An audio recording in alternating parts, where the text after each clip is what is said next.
जन्म से जातक के जन्म से 4 वर्ष के अंदर मृत्यु हो जाती है, तो यह माता जनित कर्म पर आधारित है। यदि 4 से 8 वर्ष की उम्र में जातक की मृत्यु हो जाती है, तो यह पिता के पाप का फल है। और यदि 8 से 12 वर्ष तक अरिष्ट होता है, तो यह स्वयं अपने पूर्वार्जित कर्मों का ही फल बताया गया है। ये बातें, ये जो तर्क है, ये इसको ज्योतिष रत्नाकर पुस्तक के पेज नंबर 204 में इसका उद्धरण किया गया है। इसी तथ्य को स्पष्ट करने के लिए कुछ आधार लिए गए हैं।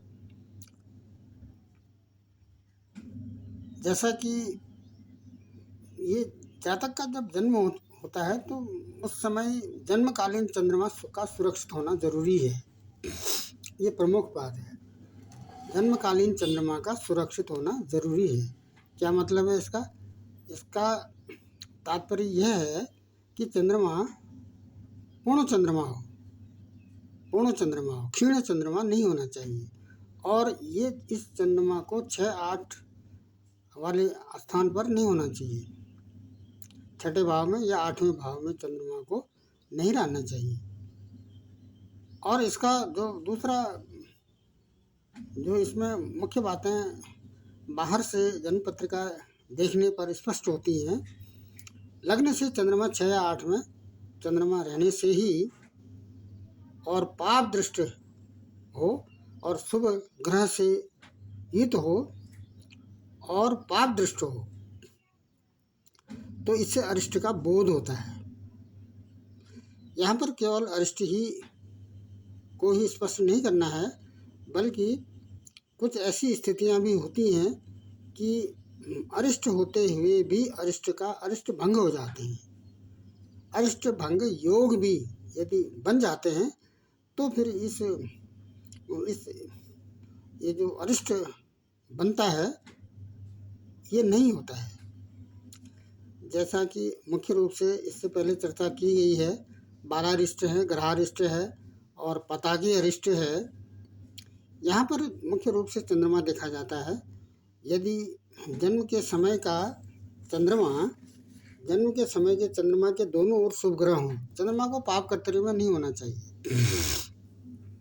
क्या मतलब है इसका? पाप कर्तव्य का मतलब ये है कि चंद्रमा जिस भाव में है, जिस हाउस में है, उसके बाईं आगे और पीछे कोई पाप ग्रह नहीं होने चाहिए।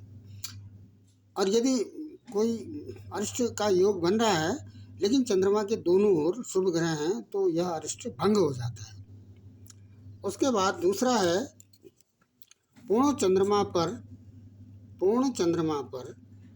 केंद्रस्थ गुरु की यदि दृष्टि पड़ जाती है, तो यदि कोई भी अरिष्ट हो तो वह भंग हो जाता है। लग्नेश केंद्र में होना चाहिए और उसमें शुभ ग्रह की दृष्टि होनी चाहिए।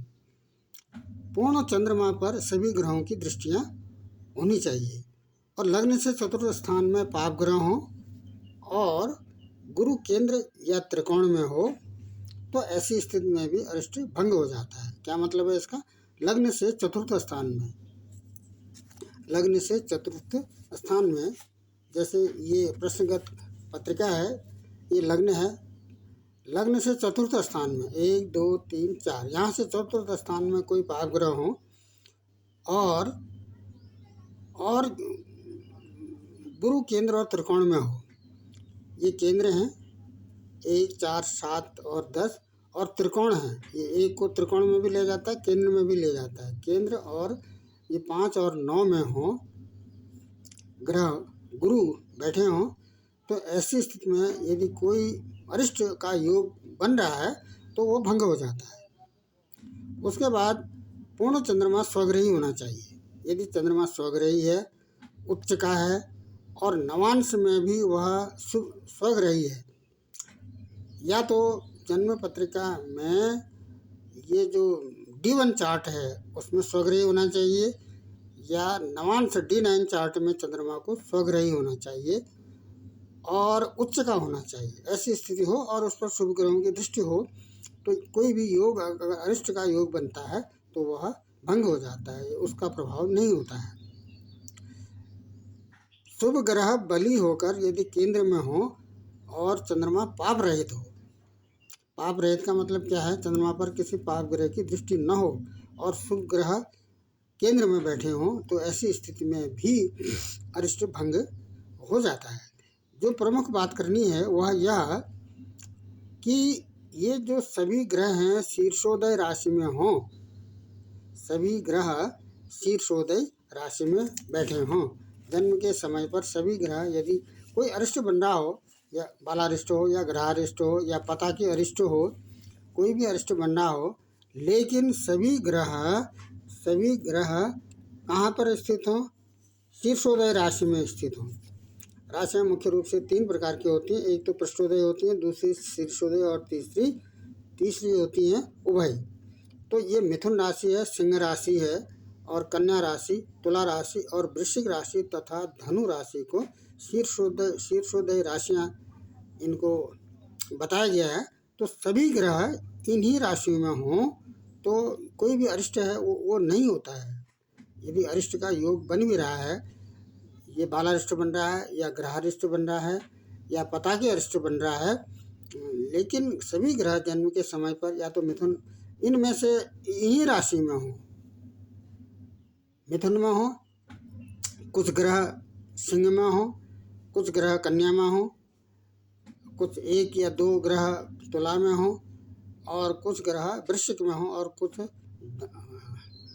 धनु राशि में हो, तो ये जो अरिष्ट है वो भंग हो जाता है।